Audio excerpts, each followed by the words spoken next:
This podcast is part of the Big Heads Media Podcast Network. Go to bigheadsmedia.com for more great podcasts. Come on. Not over yet. You are now tuned in to the Casual Colts Podcast. Everything about the Indianapolis Colts with William E. Ricks.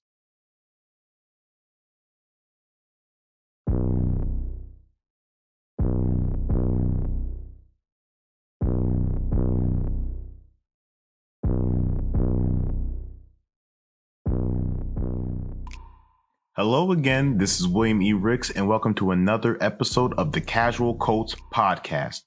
A lot has happened since we last talked, and that's not necessarily a good thing. First, I'm going to tackle Carson Wentz's injury and the Colts' future outlook with their never-ending quarterback drama. Wentz's injury will also play into my season preview series for weeks 5 and 6, so I can't wait to dive into that also. And now that training camp is underway, I'll talk about some of the biggest storylines coming into the month of August and how the Colts are looking heading to the preseason. So buckle up because we have a lot to get to in this upcoming episode of the Casual Colts Podcast. Here we go. Woo!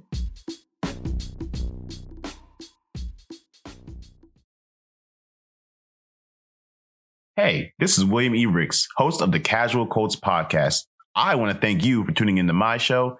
And as always, make sure to follow us on social media. We have a Twitter account at Casual Colts Pod.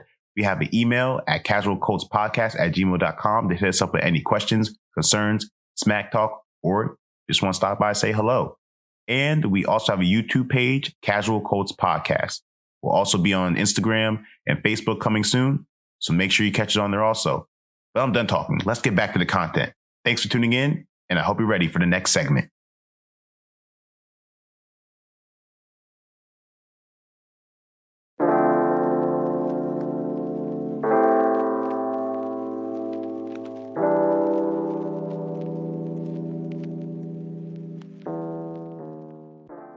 Well, Colts fans, Carson Wentz is hurt. He injured his foot during training camp and was initially going to rest it instead of opting for surgery. But after further consideration with doctors, the first-year Colt underwent successful surgery to remove a bone in his left foot. What is even wilder about this injury is that it's believed to be an injury since high school. It's so convenient that this injury popped up in such a big year for the 6-year quarterback. Head coach Frank Reich said that Wentz will be out for at least 5 weeks, but it could be as long as 12. That's a huge range of time, seemingly taking the recovery period based on Wentz's progression.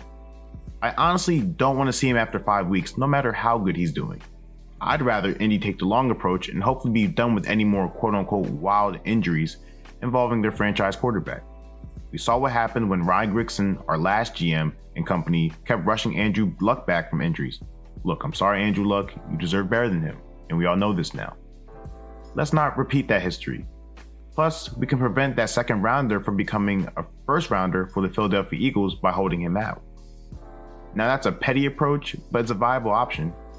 It's almost like payback to the Eagles, like, why didn't y'all catch this injury before we did? I think that might be the best option for Wentz and the Colts. Now, really, how long we can hold him out depends on how Jacob Eason does while he's out. The second-year backup has been a mixed bag since taking over for Wentz during training camp, and I expected that, as he hasn't had any meaningful reps until now. He's been thrown to the wolves in a sense, but I'm glad it's in training camp and not week 1. That way, Indy can evaluate all of their signal callers and pick the best one before the regular season. Maybe it won't be Eason. Who knows who it might be. But I believe in Frank Reich, and I believe that he'll know if he has to get a better guy under center before the preseason ends. Maybe they can even get Phillip Rivers to come back on an interim basis. He should still be fresh. He just played last season, right? But it's no secret that the Colts defense will need to play above expectations to give the offense some time to find chemistry. Again, my gut tells me to give Wentz until week 6 against Houston to come back. That way, it's towards the end of his recovery period, and there's no rush for him to get back ASAP. Week 6 still gives us plenty of time to make a good season out of everything, especially if Eason keeps us afloat. But that's a big if. So the Carson Wentz injury has an immediate impact on my regular season preview series. So come back to see how Indy fares in weeks 5 and 6 next on the Casual Colts Podcast.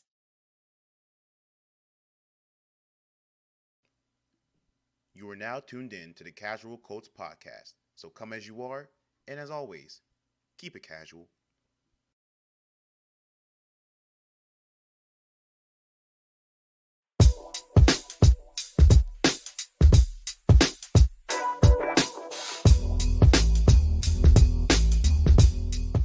Okay, everybody, so in weeks 5 and 6, we don't have Carson Wentz as the starter. The same scenario happened where he had a freak twinge in his foot at practice and we found out he needed surgery and won't be here for the foreseeable future. We will stay on top of the Wentz recovery and play it by ear as to how we will insert him back into our lineup in this regular season preview series. Of course, we will be changing the quarterback situation as the Colts do, so that will be exciting to see if they will go with a different signal caller if things don't work out with Jacob Eason to start. But now that you have the background story, let's get into the regular season preview. Let's get into it. Come on. The Colts' first week without Wentz isn't easy, as they head into M&T Bank Stadium to face the Baltimore Ravens. Lamar Jackson Company won last year at Lucas Oil Field, a game that Indy should have won. No Carson puts the Colts at an immediate disadvantage, and their defense has to worry about Jackson and Baltimore's rushing attack. And just being completely honest, Eason will struggle in his first start, but it will be a learning experience. 1 touchdown and 2 interceptions isn't incredible for a starter, but not terrible for a second-year backup's first start.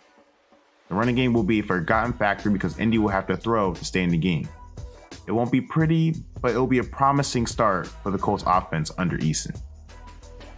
Defensively, a valiant effort won't be enough to stop Jackson and the Ravens. The offensive turnovers give them more time to wear down Indianapolis' unit, and the second half is where the Ravens' pressure finally breaks the Colts. Indy's bid for a perfect season ends in Baltimore 28-13. A tough loss against the Ravens hurts, but the Colts must refocus quickly for a divisional rival next week at home. See if Indy can rebound after their first loss of the season next.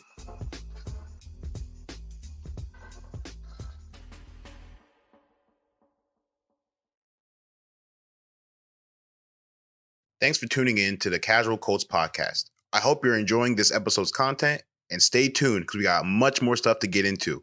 Don't touch that dial.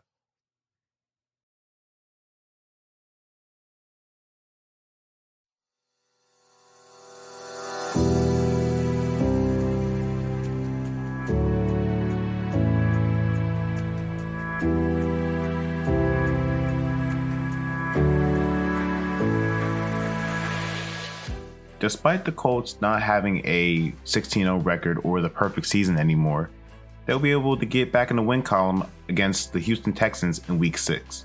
We're going to assume that Deshaun Watson won't play given the nature of the cases and what the NFL should do by not allowing him to play until that situation is resolved. Also, it was reported this past Tuesday that he is dealing with a foot injury per Sports Talk 790 AM radio, so that just makes us even more comfortable having him out. That means Tyrod Taylor will be the quarterback here, and he's a decent signal caller, but the Colts will be hungry after getting beat down by a Baltimore team last week prior. Taylor and Houston fail to get any momentum as Darius Leonard and company stifle any attempts at big plays. They also force an interception, which will be capitalizing a point of some kind by Eason in the offense. Speaking of Eason, it's a better game, but much can be attributed to T.Y. Hilton and Houston's fear of him. The Ghost has owned the Texans for most of his career, which will be an asset to the second-year signal caller this time around. He will connect with number 13 8 times for 120 yards and a touchdown. The Colts running game will grab a combined 175 yards and 2 touchdowns on the ground, with Jonathan Taylor leading the way with at least 80 yards and a score for himself.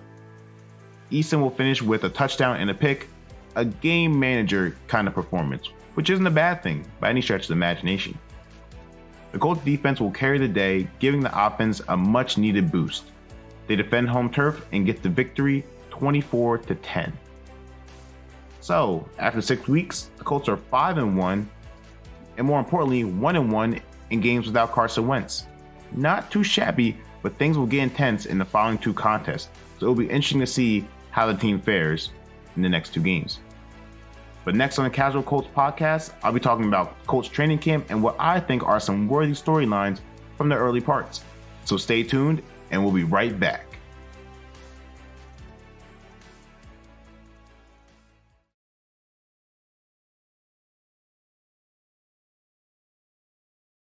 This podcast is part of the Big Heads Media Podcast Network. Go to bigheadsmedia.com for more great podcasts.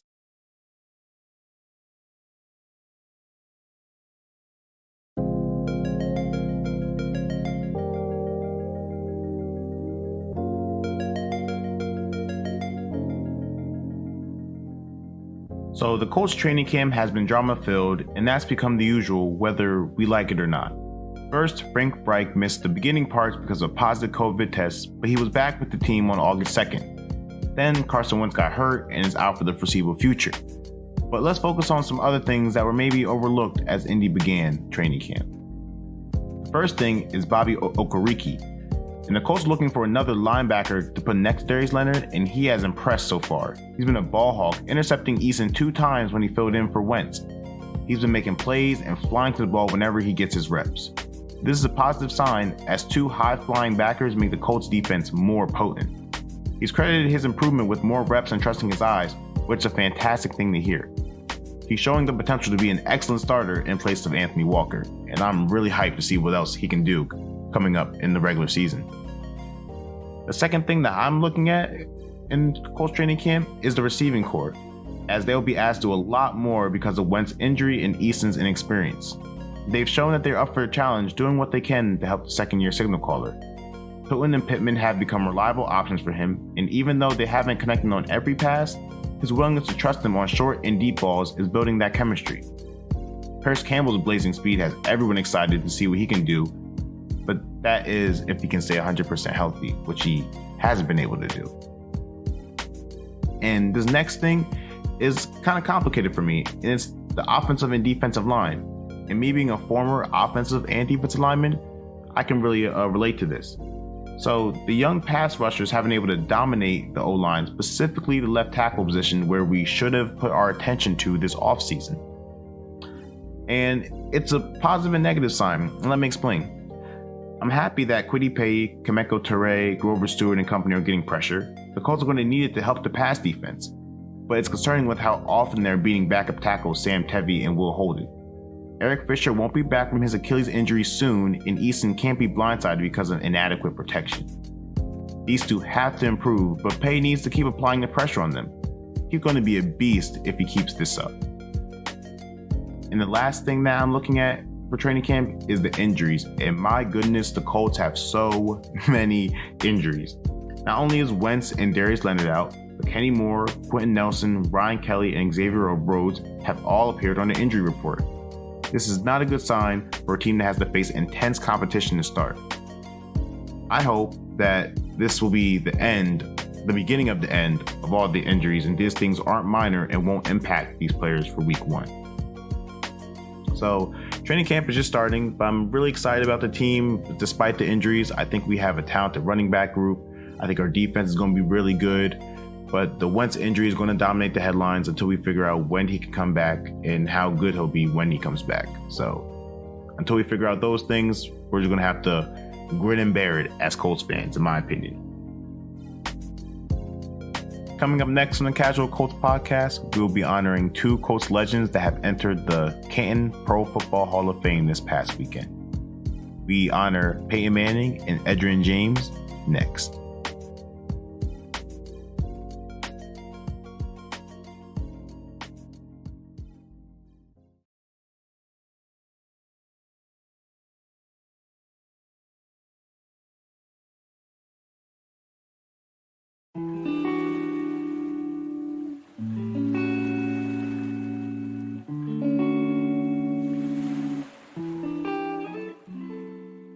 Before we end this episode of the Casual Colts Podcast, I wanted to take time to honor 2 new inductees into the Pro Football Hall of Fame. Peyton Manning and Edgerrin James earned their bust in Canton this past weekend and will be a part of NFL history forever. These 2 have phenomenal careers, and they shared a significant portion of it wearing Indianapolis blue and white for the Colts. When these 2 shared the field, defenses knew the outcome before it even happened. Peyton would let James dance and dash his way into the end zone via handoff, or he'd connect with him out of the backfield on a sensational route. They both made their mark on Indy and the NFL and are being remembered as football's most extraordinary talents. These 2 are now immortalized as Football Hall of Fame inductees, who have always been Colts legends for life. Congrats to Peyton Manning and Edgerrin James. This is an accomplishment that is well deserved to the both of you. This is William E. Ricks of the Casual Colts Podcast. Have a great week, everybody. Keep it casual and go Colts.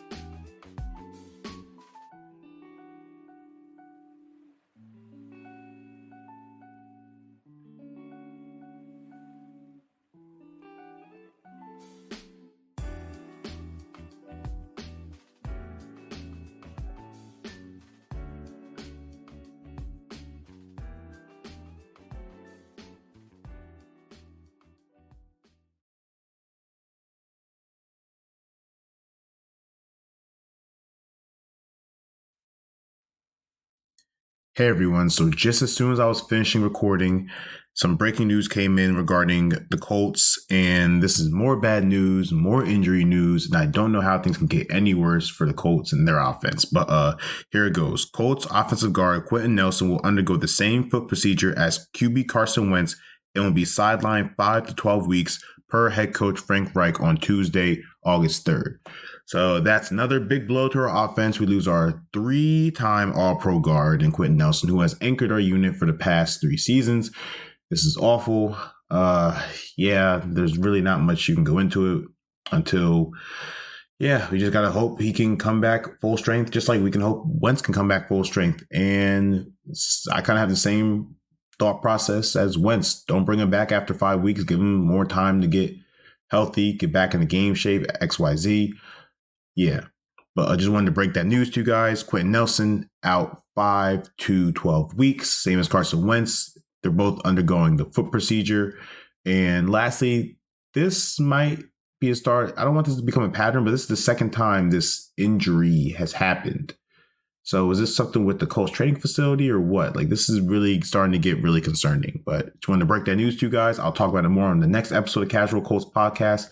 I'm going to break that to you. Have a good week. Keep it casual. Go Colts. And let's try to stay positive despite all the injury news.